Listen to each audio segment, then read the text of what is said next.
အားလုံးမင်္ဂလာပါဗျာဖော်ကော်ဒီနေ့ပညာနဲ့ပြန်လည်ကြိုဆိုပါရစေဗျာကျွန်တော်ဒီနေ့မှာတော့ဒီကောင်လေးကတော့ကျွန်တော်တို့တွေ Oppo ဖုန်းလေးတစ်လုံးပေါ့နော်ဒီကောင်လေးက power ဖွင့်လို့ရှိရင်power ဖွင့်ရင်ဘယ်လိုပြလဲကျွန်တော်ပြင်မှာ power ဖွင့်ကြည့်မယ်နော်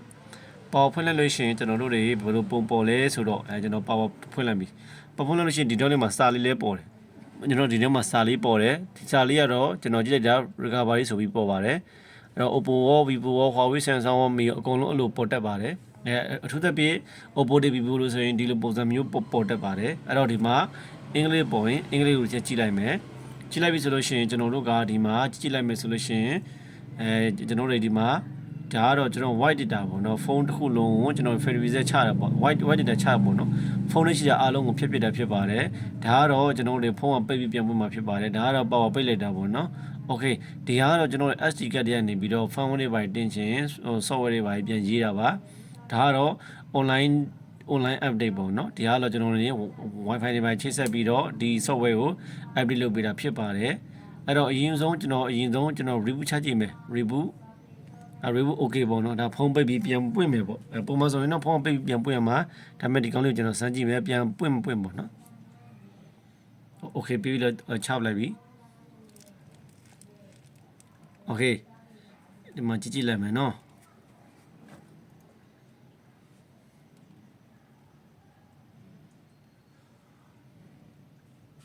โอเคဒီမှာကြည့်လိုက်ပါပိတ်ပြောင်းလိုက်တဲ့ဒီနေရာပဲပြန်ရောက်နေပါတယ်ဒီနေရာဘာလို့ဒီနေရာပြန်ရောက်လာလဲဆိုလို့ရှိရင်အချက်နှစ်ခုရှိပါတယ်ပထမတစ်ခုကကြတော့ဒီ cloud ပေါ့နော်သူကကျွန်တော်တို့ power cloud နဲ့အတန်ကျွန်တော်တို့ချက်တဲ့ cloud နဲ့ပေါ့နော်ချက်တဲ့ cloud တမို့တိုးတဲ့ cloud နဲ့ cloud တစ်ခုနဲ့တွားညှိနေအခုလိုမျိုးပေါ်တက်ပါတယ်ဒါကျွန်တော်ပထမဆက်မှာတော့ကျွန်တော်တို့အတန်ချက်တဲ့ cloud ဖြစ်ပါတယ်အတန်ချက်တဲ့ cloud ပေါ့နော်ဒီမှာဒီ cloud ကနေပဲတွားလို့ရတာဟုတ်သွားအမှာ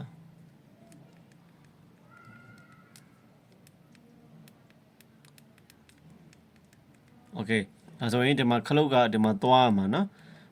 ခလုတ်ကတိတ်အလုံးမလုပ်ချင်ဖြစ်နေတယ်ခလုတ်ကအလုံးတိတ်မလုပ်ချင်အဲ့တော့ခလုတ်ကတိတ်အလုံးမလုပ်ချင်ဆိုတော့ကျွန်တော်ဒီမှာ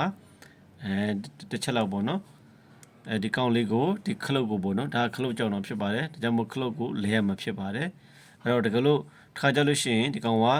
software ကြောင့်လည်းဖြစ်တတ်ပါတယ်အဲကြောင့်မို့ကျွန်တော်တို့က software တွေပါတယ်update လုပ်ပေးတာမျိုး free reset ချပေးတာမျိုးတွေလုပ်သင့်ပါတယ်ဒါပေမဲ့အရင်ဆုံးကျွန်တော် cloud စမ်းကြည့်တာဒီမှာ cloud ကအလုပ်မလုပ်ဘူးအပေါ် cloud ကတော့သွားနေတယ်အပေါ် cloud ကတော့လုပ်တယ်ဒီမှာအောက် cloud ကတိတ်အလုပ်မလုပ်ပါဘူးဒါကြောင့်မလို့ cloud မကောင်းလို့ကျွန်တော်ယူဆပါတယ်ဒါကြောင့်ကျွန်တော်ဖုန်းခွာပြီးတော့ cloud ဖြုတ်ပြီးတော့ power နှုတ်ကြည့်မယ်ရမရစမ်းကြည့်မယ်ပြန်နော် okay အဲ့တော့ကျွန်တော်အားဆိုရင်ဒီကောင်လေး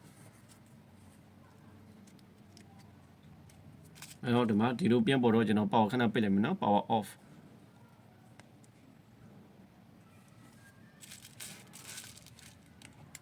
โอเคကျွန်တော် power လေးခဏ off လိုက်မယ် okay power off မယ်ဆိုတော့ power off ပြီးတော့ဒီကောင်လေးကိုကျွန်တော်ခွာမယ်နော်ဟောဒီကောင်လေးကခွာပြီးသားမို့လည်းမသိခွာရတော့လည်းလွဲနေရနော်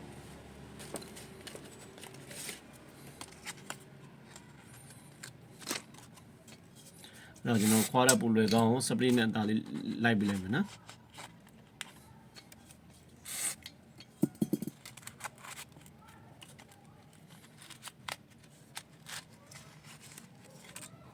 โอเคအဲ့ဆိုရင်ပေါ်သွားပါပြီโอเคပေါ်သွားပြီဆိုတော့ဒီမှာသူ့ရဲ့ပေါ်ဖုန်းတော့ပေါ်သွားပြီเนาะကျွန်တော်သူ့ရဲ့နှက်ဖြုတ်မယ်เนาะဒီပါသူ့ရဲ့နှက်တွေပါပြီအဲ့ဒါလေးကိုကုန်ဖြုတ်မယ်เนาะ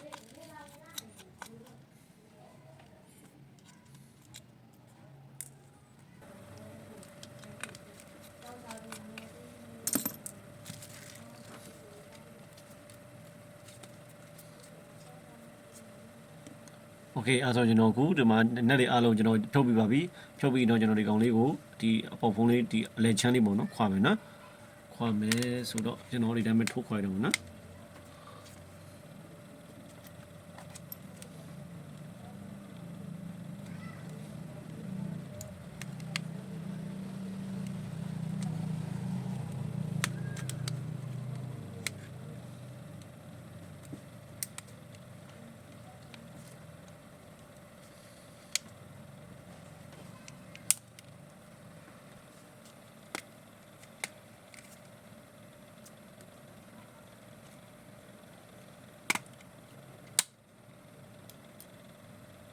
โอเค ဆိုရင်ကျွန်တော်တို့ဒီမှာသူ့ရဲ့ဒါတော့သူ့ရဲ့လေချမ်းပေါ့နော်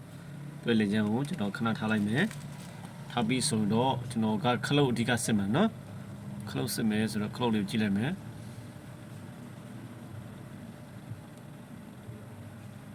โอเคကျွန်တော် close စစ်ပြီးဆိုတော့ကျွန်တော် close လေးကိုတစ်ချက် power ပြန်ဖွင့်ကြည့်မယ်ဗျာနော်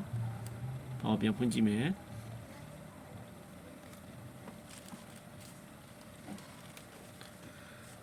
ပြန်ဖွင့်ကြည့်မယ်ဒါတော့သူ့ finger ပေါ့နော်ဒီမှာသူ့ finger ကျွန်တော်ခဏဖြုတ်ထားမယ်နော်ဒါသူ့ finger ဖြစ်ပါတယ်โอเคဒါဆိုရင်ဒီမှာအခုတည်းပဲပေါ်နေသေးဆိုရင်ဒါဆိုရင်ကျွန်တော်တို့တွေ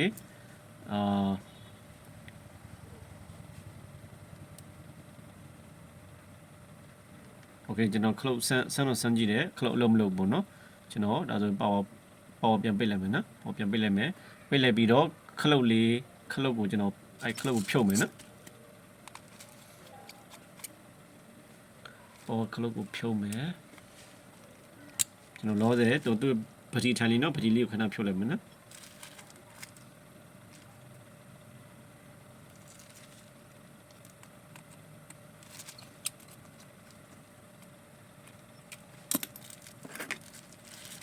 ဝေးဒါတော့သူဖုန်းလိုင်းညို့ဖြစ်ပါတယ်ဗျဒါတော့သူဖုန်းလိုင်းညို့နေနော်ဖုန်းလိုင်းမကောင်းလို့ရှိရင်ဒီကောင်လေးလေးပြုတ်နေရတယ်ဆိုရင်လိုင်းမကောင်းတတ်ဘူးနော်โอเคဒါလေးခဏဖြုတ်လိုက်မယ်ပြီးရင်တော့ကျွန်တော်ဆက်ပြလေးခေါ်လိုက်မယ်နော်ဆက်ပြလေးခဏခေါ်လိုက်မယ်โอเคဒါတော့ဒီမှာနော်ဒါသူ့ရဲ့အတန်တိုးချက်ရဲ့ခလုတ်အထိုင်လေးပေါ့နော်ဒီမှာအထိုင်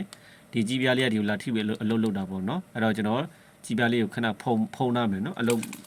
မလုပ်အောင်လို့ကြီးပြားလေးကိုခဏဖုံးထားမယ်โอเคကျွန်တော်သူ့ရဲ့ကြီးပြားလေးကိုအလုပ်မလုပ်တော့တိုင်းနဲ့ခဏအုပ်ထားမယ်နော်ဒါဆိုရင်ခလုတ် sorry အတန်ထိုးချက်ခလုတ်အလုပ်မလုပ်တော့ဘူးပေါ့နော်မလုပ်တော့တဲ့ချိန်မျိုးမှာကျွန်တော်powerပြန်ဖွင့်ကြည့်မယ်